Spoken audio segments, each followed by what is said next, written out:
तो साउंड सुनो भाई, साउंड सुनो, साउंड देखो कितनी तेज आ रहा है।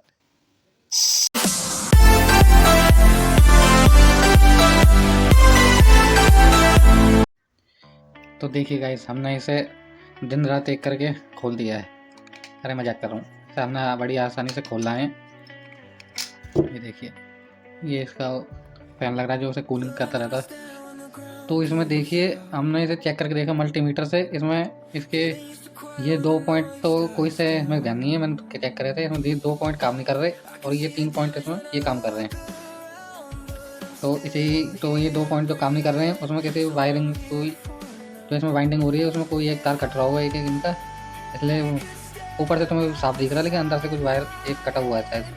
तो अब इसके एक तार को ढूंढने के चक्कर में हमें पूरी वाइंडिंग करनी पड़ेगी इसमें। तो हम इसे खोल लेते हैं। तो दोस्तों, इसे खोलना बहुत ही आसान है। ये जो इसके ये आपको पॉइंट दिख रहे हैं, ये वाले ये और इसके बीच में कोई नुकीली चीज़ या कोई चक्कू या फिर आपको कुछ भी मिल जाए, ये ऐसे ऊपर उठा देना है वाइंडिंग करने के लिए सारे। ये बड़ी आराम से देखो खोल रहे हैं ना, ये आराम से सारे उठा देने हैं ताकि इसमें तार बन सके आसानी से। और इसकी हम वाइंडिंग खोल लेते हैं एक करके।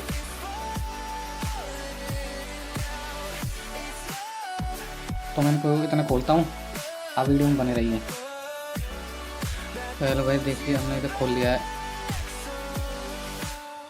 ये थोड़ा गंदा सा लग रहा है, इसको हम ये जंग सी लग रही है, इसे हम पेट्रोल से एक बार साफ़ कर लेते हैं। चलिए इसे साफ़ करके लाते हैं। तो गाइस, हम इस वाले वायर से वाइंडिंग करने वाले हैं। ये थोड़ा पतला वायर है, ये 29 नंबर का वायर है, और जो पहले मोटर में जो वाइंडिंग हो रही थी उसमें 32 नंबर का वायर था। तो ये वायर भी कम है। इसमें हम देखेंगे कि कम वायर में और जो नॉर्मल वाइंडिंग हो रही थी उसमें ज़्यादा वाइंडिंग टर्न लगे हुए थे। शायद उसमें 48 एक कॉइल पर 48 टर्न लगे हुए थे, और हम लगाएंगे 20-20 या 19-19 टर्न लगाएंगे, जिससे कि हमारी जो मोटर है वो काफ़ी तेज़ घूमने वाली है, लेकिन उसका टॉर्क कम हो जाएगा, स्पीड ज़्यादा हो जाएगी, आरपीएम ज़्यादा हो जाएंगे। तो हम देखेंगे इसमें कितनी स्पीड हो पाएगी और कम टर्न करने से क्या इफेक्ट पड़ेगा हमारी मोटर पे। तो ये इसमें एक्सपेरिमेंट है। चलो इसे हम भरते हैं और इसको भरने का तरीका मैं बताता हूँ अभी। चलो भरते हैं। तो गाइस, हमें भरने से पहले हमें इसे आगे से थोड़ा रफ कर देना सैंड पेपर से, ताकि इसकी ऊपर की परत होती है कॉपर वायर की, ये थोड़ी हट जाए, क्योंकि अंदर होता है ना जो मेटल होता है इसके ऊपर कुछ प्लास्टिक का चढ़ा होता है। तो हमने इसे रफ कर लिया है और इसे इसको कैसे लगाना है, हमें स्टार्टिंग में किसी भी एक पॉइंट को ले लेना है और इसके ऊपर ऐसे 1-2 राउंड घुमा देना है मजबूती से।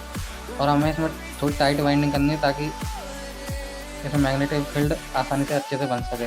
तो हमें इसी के नीचे वाला एक पॉइंट में लगाना है और एक छोड़ के इसके दूसरे वाले में घुमा देना है, और इसमें हम 20 टर्न मारेंगे। 1 2 3 4 5 छोटा करना है, 6 7 8 9 10 11 12 13 14 15 16 17 18 19 और ये 20 के बाद हमें इसके अगले पॉइंट पे लेना है, इस वाले पे जो इससे अगला है इसी पे लेना है। और इसे अगले लेने से पहले हमें पहले इसको सैंड पेपर से घिसना होगा इस तरह। आप थोड़ा छोटा सैंड पेपर ले सकते हो, मैंने बड़ा ले रखा है।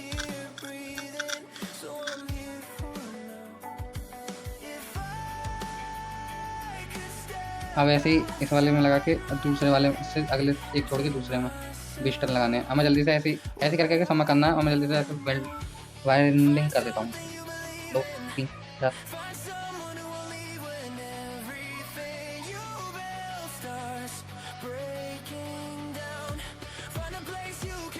तो गाइस, हमारी वाइंडिंग पूरी हो गई है। 19 और ये 20 पे यहाँ टकरा है।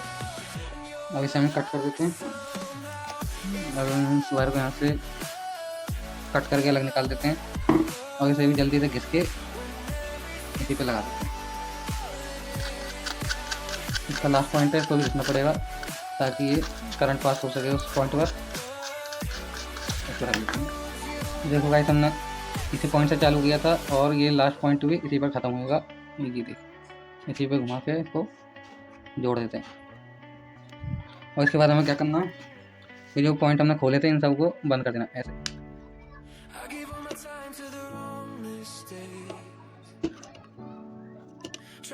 तो देखो गाइस, हमारी वाइंडिंग कंप्लीट हो चुकी है। अब हम देखते हैं ये वर्क करती है, कितनी आरपीएम देती है नहीं देती है। इससे हम एक प्रोपेलर चला के देखेंगे। तो हम इसे मोटर में फिट कर देते हैं जल्दी से।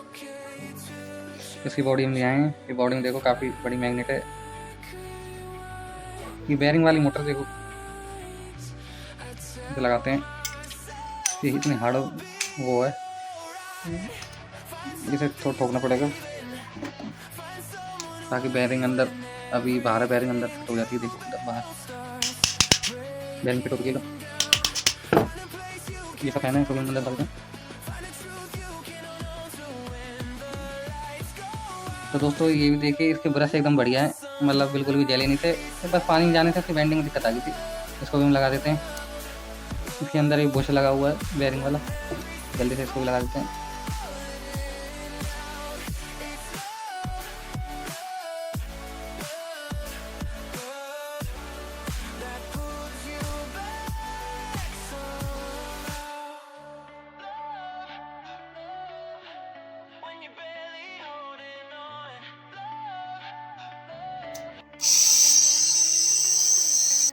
अभी इसमें हम एक प्रोपेलर ऐड करते हैं, उसकी आवाज़ टेस्ट करते हैं। जैसा कि मैंने बताया था, अब इस मोटर को चला के देखते हैं। देखो काफ़ी तेज़ आवाज़ कर रही है, मतलब स्पीड बहुत हाई होती हुई है इसकी, क्योंकि हमने पहले से वाइंडिंग कम करी है ना। जो कंपनी वाइंडिंग देती है वो एक कॉइल में 48 से 49 या 50 टर्न डालती है कॉइल में, और हमने इस पर एक्सपेरिमेंट करके देखा। हमने इसमें देखा है कि हमने इसमें 20 टर्न लिए हैं, हर कॉइल पे 20 टर्न। तो इसकी देखो स्पीड कितनी तेज़ हो गई है। लेकिन इसका एक नुकसान भी है, जो मैं भी तुम्हें दिखाता हूँ। ये कम टर्न लेने पे और जो कंपनी ज़्यादा टर्न देती है उसमें क्या अंतर है। तो इसमें हम एक प्रोपेलर ऐड करते हैं जो कूलर की होती है। तो हमने प्रोपेलर इसमें लगा दिया है। तुमने देखा था अभी स्पीड कितनी थी, हाई थी इसकी। और इसमें देखो नुकसान क्या होता है। अब देखो भाई ये मोटर चलेगी नहीं, क्योंकि इस पर लोड आ चुका है। जब फ्री लोड घूम रही थी स्पीड में, इसमें मैंने लोड डाल दिया तो देखो झटके ले रही है, चल नहीं रही। अब इसका मेन रीज़न क्या है, जो कंपनी होती है वो लिमिट से देती है। अब वो इस मोटर की लिमिट जानती है, कितना टॉर्क देना है, कितनी स्पीड बढ़ानी है। इसमें 48 जब मैंने खोला था, मैंने टर्न गिने थे, 48 टर्न दे रखे थे हर कोइल पे, और टॉर्क ज़्यादा था। जितनी वाइंडिंग ज़्यादा, टर्न ज़्यादा करोगे उतनी ज़्यादा टॉर्क होएगा, हैवी से हैवी लोड उठा पाएगी। लेकिन अब मैंने इसमें 20 वाइंडिंग करी है, 20 टर्न करें हर एक कोइल पे, तो इसकी स्पीड तो ज़्यादा बढ़ी है पहले से, लेकिन ये लोड नहीं ले पा रही।